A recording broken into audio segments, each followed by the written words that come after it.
Olá, tudo bem? Seja bem-vindo ao canal Meu Momento com Deus. Nessa ocasião teremos mais um estudo guiado, mais uma lição da Escola Sabatina para a honra e glória do nosso Deus.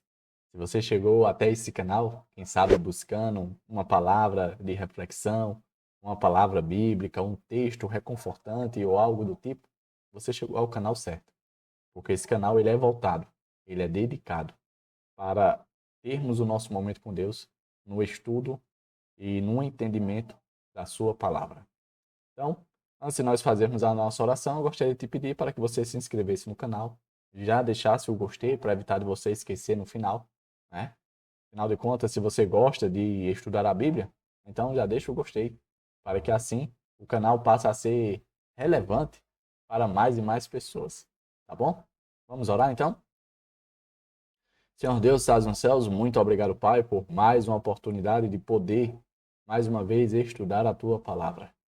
Nessa ocasião, mais uma vez, o Teu Espírito Santo venha nos trazer luz, venha nos trazer verdade, venha nos trazer conhecimento e, acima de tudo, venha trazer a Tua presença até cada um de nós. A Deus.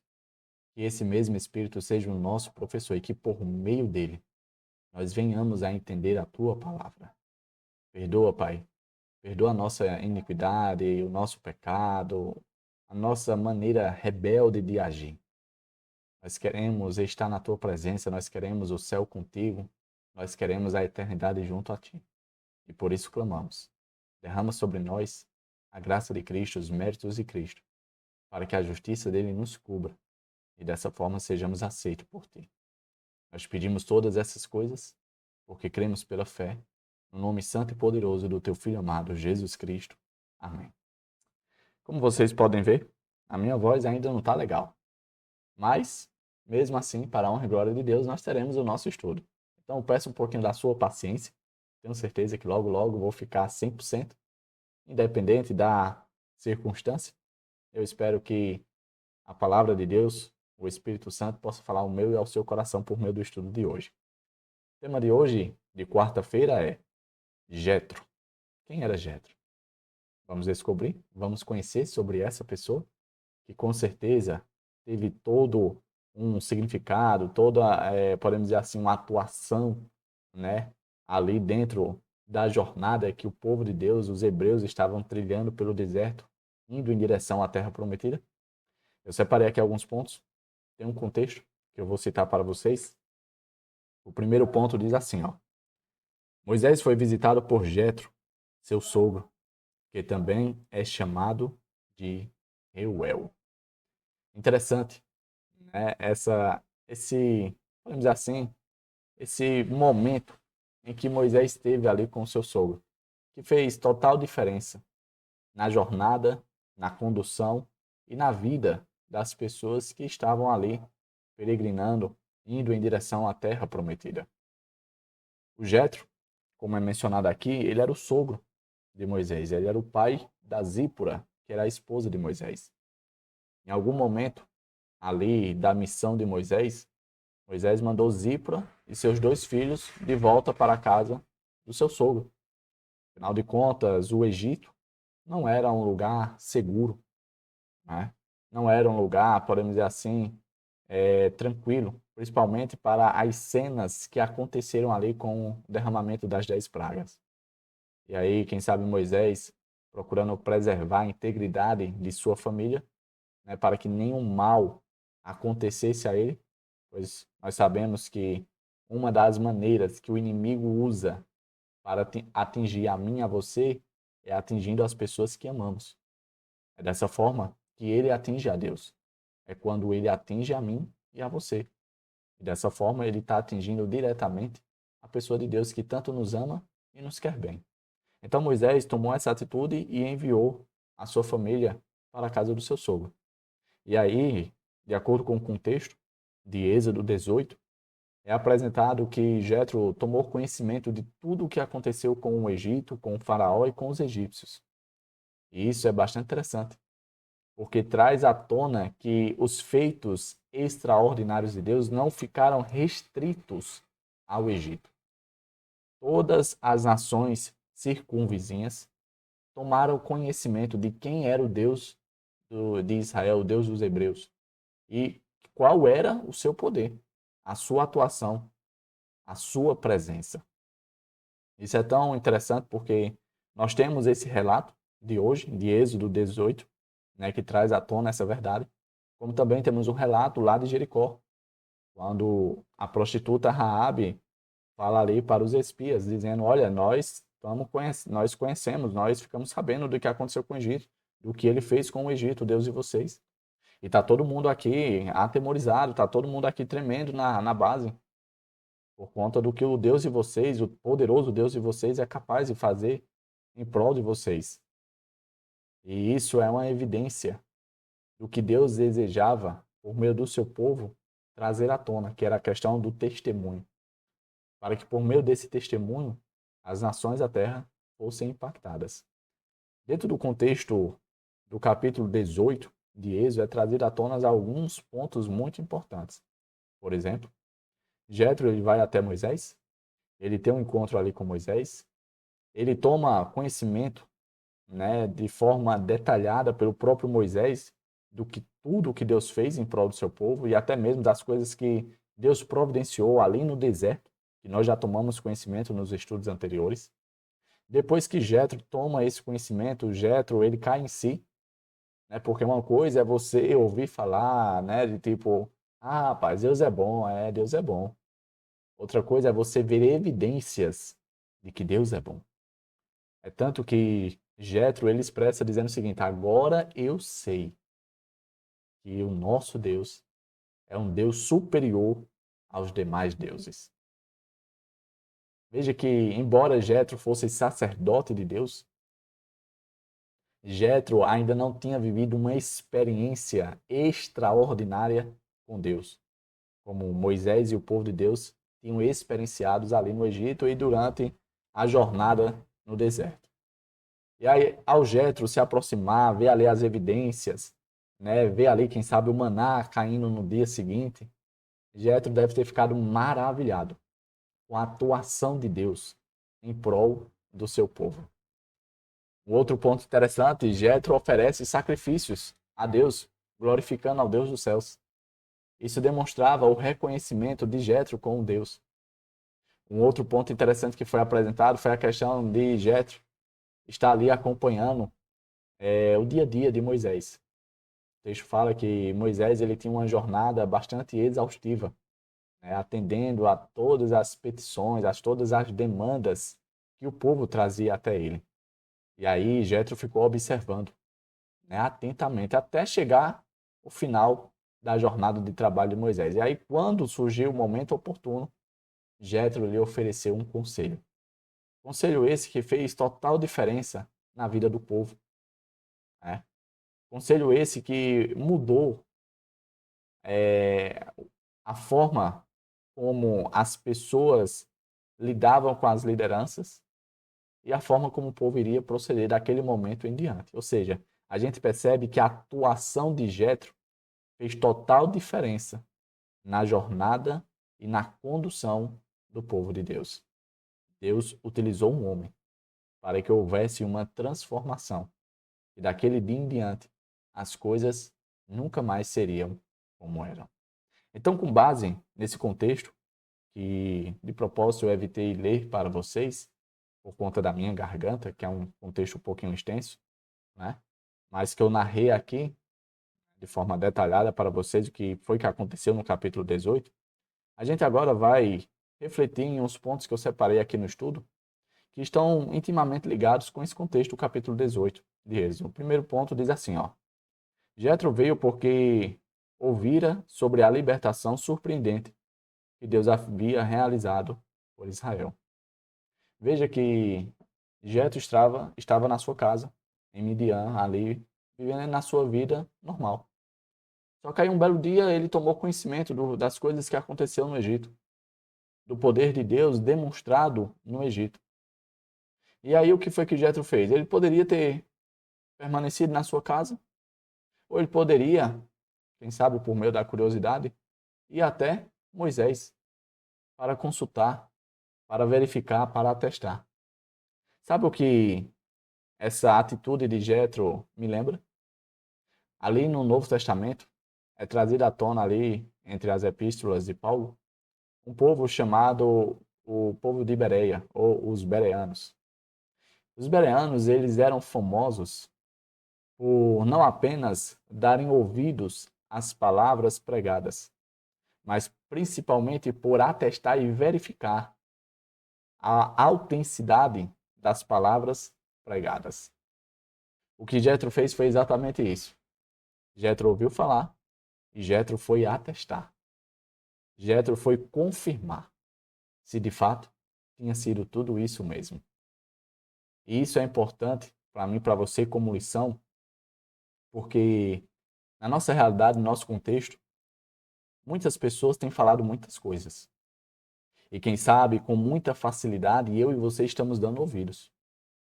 Rapaz, mas foi fulaninho que disse isso pra mim, pois tu não acha que foi desse jeito, não sei o quê. Sem nem mesmo atestar, a gente está propagando coisas que estamos ouvindo de outras pessoas. E isso pode ser muito perigoso. Porque eu e você podemos estar sendo massa, né, de manobra de outras pessoas, conduzindo outros por meio de nossa influência para o caminho da perdição. Então, aprendendo com a história, a atuação, o relato de Jetro do estudo de hoje, nós devemos verificar, nós devemos comprovar, nós devemos confirmar se de fato as coisas são como dizem ser. Olha esse outro ponto que eu separei. Jetro exaltou a bondade de Deus e suas intervenções extraordinárias em favor do povo, declarando: Bendito seja o Senhor, que libertou vocês das mãos dos egípcios e da mão de Faraó. Agora sei que o Senhor é maior do que todos os deuses, porque livrou este povo das mãos dos egípcios, quando agiram arrogantemente contra o povo. Deve o que é que tem de interessante nesse ponto? Quando eu estava refletindo, eu me lembrei que Jetro era de Midian. E de acordo com a história desse local, Midian não era um povo 100% consagrado a Deus. Haviam pessoas que temiam a Deus? Sim. Mas essas pessoas viviam em uma comunidade, podemos dizer assim, onde havia liberdade religiosa. Vamos usar esse termo. Haviam pessoas ali, junto com Jetro, na mesma comunidade, que não temiam a Deus. E você sabe que viver em meio a pessoas assim, vez por outra, a gente é influenciado. Veja, por exemplo, o que aconteceu com os israelitas no Egito. Eles perderam, né, vamos dizer assim, a referência de Deus. E quem sabe alguns até não mais conheciam a Deus. Quem sabe alguns conheciam mais os deuses egípcios do que o próprio Deus. Davi, como é que a gente pode confirmar isso que você está falando? Veja que Jetro, ele diz: Agora sei que o Senhor é maior do que todos os deuses. Lá em Midian haviam pessoas que adoravam outros deuses. E Jetro, por viver próximo a essas pessoas, quem sabe Jetro tinha na sua cabeça que esses deuses também eram reais. Mas aí, por meio da experiência do povo de Deus ali no Egito, Jetro chegou à conclusão de que, embora esses deuses possam até existir, eles não se comparam ao verdadeiro Deus. O que Deus demonstrou ali no seu embate, no seu combate contra os deuses egípcios é que não apenas esses outros deuses não são reais, como eles também não podem fazer nada pelo ser humano. E Jetro, após ter esse momento com Moisés, com as histórias vivenciadas ali por meio do povo, Jetro também chegou a essa conclusão. Jetro também chegou, vamos dizer assim, a essa realidade. E isso a gente percebe o quão importante foi na vida espiritual de Jetro e tantas outras pessoas que foram alcançadas exatamente pelo poder de Deus demonstrado em prol do seu povo ali no Egito. O próximo ponto que eu destaquei diz o seguinte: ao mesmo tempo que Jetro aprendeu sobre Deus, ele próprio tinha algo a oferecer ao povo de Deus. Conselhos sábios e benéficos.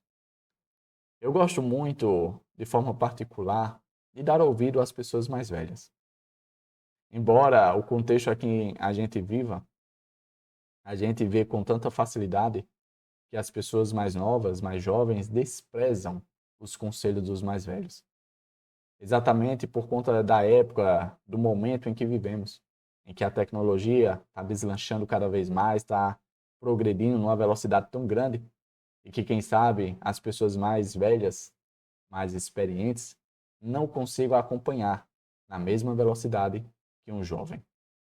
E aí, por conta dessa circunstância, muitas vezes os mais jovens pensam serem mais conhecedoras, serem mais experientes, terem mais sabedoria do que até mesmo as pessoas mais velhas. Veja que Moisés, ele tinha vivido experiências extraordinárias, experiências que nem mesmo o seu sogro, que era mais velho que ele, tinha vivido. E nem por isso Moisés se fechou. E nem por isso Moisés tampou seus ouvidos e, quem sabe, rejeitou os conselhos do seu sogro Jetro. Moisés, ele sabia a importância e relevância das pessoas que mais viveram. Mesmo essas pessoas, muitas vezes, não terem as mesmas experiências que nós temos. Então, uma lição muito poderosa que nós aprendemos com esse episódio de Jetro, ali em meio ao povo de Deus, é que pessoas mais experientes sempre têm, vamos dizer assim, o que agregar na nossa vida. Veja o benefício que Jetro proporcionou não somente ao seu genro, Moisés, mas também para com todo o povo. Davi, o que foi que Jetro fez? Qual foi o conselho de Jetro? Olha só. Jetro sabiamente enumerou as seguintes qualificações. O conselho de Jetro foi: olha, Moisés, não é bom, não faz bem, não é saudável você carregar todo esse fardo sozinho. Escolham pessoas para lhe ajudar. Escolham homens que se unam a você nessa empreitada de cumprir essa missão, de conduzir essa numerosa população até a Terra Prometida. Não faça tudo sozinho. Não carregue o fardo sozinho. Não vai ser bom para você. O conselho de Jetro para Moisés é: escolha pessoas que lhe auxiliem, que lhe ajudem, que somem junto a você, para que carreguem esse fardo junto com você. Então, Moisés, ele era o responsável por dar a resposta a tudo e qualquer tipo de demanda, queixa ou solicitação do povo. Aí imagina uma numeração de pessoas que, sei lá, era basicamente 700 mil homens, contando só homens aptos para a guerra. Isso sem considerar crianças, sem considerar idosos, sem considerar mulheres, sem considerar todo o restante. Ou seja, passava com certeza do número da casa de 1 milhão a quantidade de pessoas. Aí imagina só essa quantidade toda de pessoas para somente uma pessoa, podemos dizer assim, atender a todos os caprichos. A vida de Moisés não era fácil. Não era, oh meu Deus, uma jornada de trabalho de 8 horas, como normalmente a gente tem no nosso dia a dia. Era puxado. E aí Geltra, ao observar essa situação, Geltra diz: rapaz, isso não vai dar certo. Isso não, olha, pode até estar dando certo até agora, mas vai chegar um momento em que as coisas vão desandar. E antes que isso aconteça, é melhor de forma antecipada a gente já cuidar e resolver. E aí ele deu o conselho para Moisés: olha, escolhe pessoas. E olha qual foi o conselho dele, ó. Jetro sabiamente enumerou as seguintes qualificações. Veja que ele foi, vamos dizer assim, específico. Olha, não é para escolher qualquer pessoa. Você tem que analisar que essa pessoa tem algumas qualificações para que de fato ela seja apta a compartilhar com você essa grande responsabilidade, que é de não apenas representar, mas de ser modelo e também de conduzir o povo no cumprimento da promessa de Deus. Então não pode ser qualquer pessoa que vai receber atribuições, né, respaldo de liderança. Tem que ter determinadas qualificações. E olha quais foram as qualificações. A primeira, essas pessoas têm que temer a Deus. Por que, Davi, que essa qualificação é importante para se ocupar qualquer posição de liderança? Porque é por meio dessa qualificação que eu e você entendemos que, embora nós estejamos em uma posição de destaque, quem sabe uma posição de prestígio, quem sabe uma posição superior às demais pessoas, nós vamos ter não apenas o conhecimento, mas o discernimento de que nós estamos abaixo de Deus, de que existe um Deus acima de nós e que por meio desse temor a esse Deus, nós seremos corretos, nós seremos éticos, nós seremos justos. Por quê? Porque existe alguém acima de nós. Quando o poder sobe a cabeça da pessoa, quando uma pessoa não teme a Deus, ou seja, desconsidera, se sente, vamos dizer assim, o sol, né, colocando acima de tudo um Deus na terra, como era o caso, por exemplo, de Faraó, a gente não deve satisfazer ninguém. E aí a gente passa a ser arbitrário, a gente passa a ser intolerante, a gente passa a ser ditador. Por quê? Porque se sente ali o topo da montanha. Então, essa primeira qualificação é altamente importante. Tem que ser uma pessoa que tema a Deus. A segunda qualificação, que fossem confiáveis. Ei, vai escolher qualquer pessoa. Tu vai botar um inimigo para estar junto de ti? Uma pessoa confiável é uma pessoa que domina a si mesma. É uma pessoa que, mesmo em frente à tentação, ela não vai ceder. Por quê? Porque ela demanda confiança. Ela, quem sabe, é a esperança de outras pessoas. Você conhece alguém confiável? Existe alguém no seu contexto de vida que você poderia dizer, rapaz, aquela pessoa ali eu confio a minha vida. Olha, pense num cara confiável. Bom, ali eu vou de olho fechado, não. Eu boto minha mão no fogo por aquela pessoa. Ou seja, é uma pessoa que tem um caráter refinado, uma pessoa que é ética, correta, justa, uma pessoa que, independente das consequências, ela vai honrar com a sua palavra. Ah, rapaz, mas surgiu uma situação aqui, não vai dar. Não, eu dei a palavra, eu vou cumprir. Uma pessoa confiável é uma pessoa de nome. Rapaz, olha, pode liberar, porque eu conheço a procedência do camarada ali. O caba ali é de confiança. Ali tem um nome, ali tem respaldo. Veja que a segunda qualificação que Jetro traz à tona para as pessoas que deveriam ali ajudar Moisés, a pessoa tem que ser confiável, pessoa de confiança. A terceira qualificação, que odiasse o ganho desonesto. É aqui onde muitas pessoas são dobradas. É aqui onde muitas pessoas tropeçam. Davi, o que é que essa característica está chamando a atenção? Pessoas que odeiam o ganho desonesto, ele está intimamente ligado à questão de suborno, à questão de ter a mão manchada, lavada. Como assim? Algumas pessoas, para adquirirem recursos impróprios, acabam cedendo, acabam privilegiando, acabam se inclinando em algumas decisões para algumas pessoas exatamente porque foram compradas, porque foram influenciadas com algum benefício próprio. E aí a terceira característica, qualificação que já traz à tona é: esse tipo de pessoa não pode estar entre os juízes, entre as lideranças que vão dividir essa responsabilidade contigo. Por quê? Porque senão a nação vai estar com juízes, com lideranças injustas.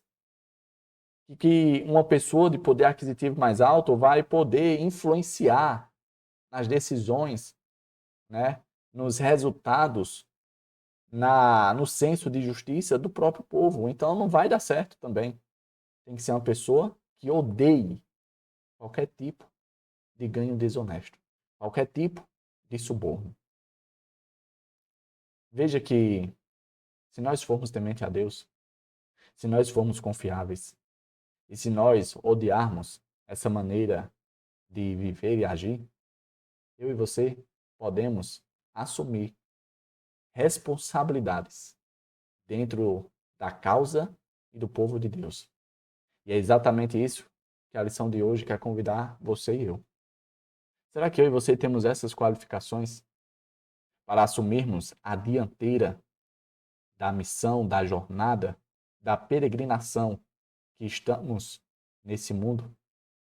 Porque, como eu já fiz essa alusão em outros momentos de estudo, a nossa história, a história desse mundo, é como se fosse a experiência desse povo no deserto. É temporária, está com os dias contados. Nós estamos indo em direção à nossa terra prometida, a Canaã celestial, a nova Jerusalém. Esse é o nosso objetivo, é o nosso alvo.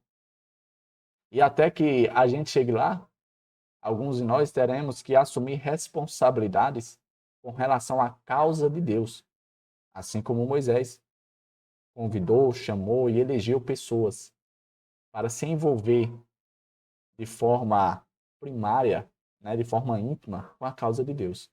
Eu e você hoje, por meio desse estudo, também estamos sendo convidados. Então, que nós possamos nutrir essas qualificações, que não são fáceis, tendo em vista a natureza carnal que temos e residente dentro de nós. Então, que por meio do Espírito, a gente desenvolva, e que por meio do conselho de Jetro, do estudo de Jetro de hoje, eu e você possamos nos aproximar mais e mais de Deus. Chegamos ao fim, a mais um estudo guiado. O estudo de hoje foi maravilhoso, lições extraordinárias. Jetro fez a diferença naquela época e também fez a diferença nas nossas vidas hoje. Papai do Céu continue a nos conduzir para momentos de estudo como esse, que de fato agregam e transformam a minha e a sua vida. Eu espero te ver aqui no próximo estudo. Não falta. É isso. Até a próxima e tchau, tchau.